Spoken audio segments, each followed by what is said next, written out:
सैफ अली खान के घर में जिस तरह से बांग्लादेशी घुसपैठिए ने सेंध लगाई, उसको देखकर पुलिस अधिकारियों ने दांतों तले उंगलियां दबा ली।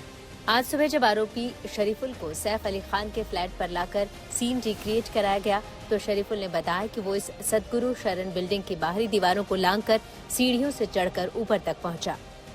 सीढ़ियों से सैफ के फ्लैट में पहुंचने के लिए उसने डक्ट का सहारा लिया और वो सीधे सैफ के फ्लैट तक पहुंच गया। यहाँ उसने बाथरूम के जरिए सैफ के बेटे के कमरे में एंट्री ली।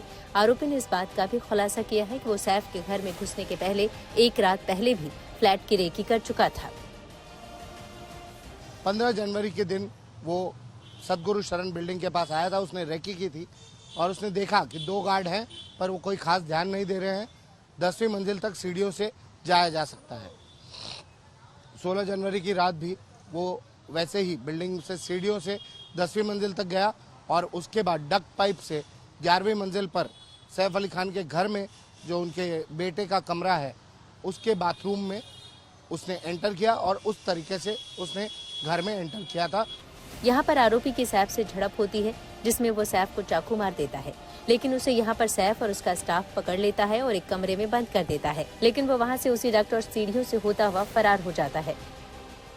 वो जब पकड़ा गया, उसे लॉक कर दिया जब नौकरों ने, तब फिर वही उसी बाथरूम से वो डक पाइप से 10वीं मंजिल तक आया और 10वीं मंजिल से सीढ़ियों से वो नीचे आया।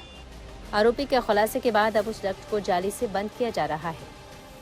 यही डक्ट जो आपको यहाँ दिखाई दे रहा है बिल्डिंग का, यहाँ से वो ऊपर सीधे 12वें मंजिल तक गया और वहीं से उसने वॉशरूम की तरफ खिड़की खोल के अंदर एंट्री की। लेकिन अभी जब सुबह ये रिक्रिएशन हुआ सीन का, तब ये ऊपर आप देख सकते हो ये डक को अभी प्लाईवुड और बाम्बू लगा के पुलिस ने बंद कर दिया गया है।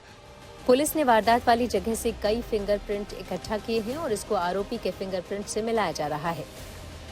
वहाँ के उस इलाके से तकरीबन आप समझ लीजिए 19 फिंगरप्रिंट्स उठाए गए हैं। ये जो फिंगरप्रिंट्स है वो सर्कमस्टेंशियल एविडेंस होगा कि आखिर कैसे वो आरोपी जो है, जो गिरफ्त में है, वो एक तो वही है, इस बात पर भी पुष्टि हो जाती है, और दूसरा ये कि अगर ये आरोपी है तो ये कैसे गया था, किस तरीके से गया था, उसका पूरा जो रूट है वहां पर कहाँ कहाँ पे उसका फिंगरप्रिंट मिला है, उन सबको मैच करा के वो प्रूव करने की कोशिश करेंगे।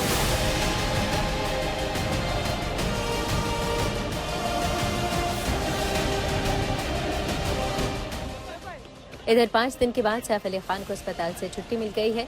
वारदात वाली रात सैफ जख्मी हालत में लीलावती अस्पताल पहुंचे थे, जहां उनकी सर्जरी की गई थी। सर्जरी के बाद उनकी स्थिति में सुधार होने के बाद आज उन्हें अस्पताल से डिस्चार्ज किया गया। अस्पताल से छुट्टी मिलने के बाद सैफ अपने पुराने घर यानी सदगुरु शरण अपार्टमेंट में पहुंच गए हैं। सैफ अपने सदगुरु अपार्टमेंट में पहुंच गए हैं।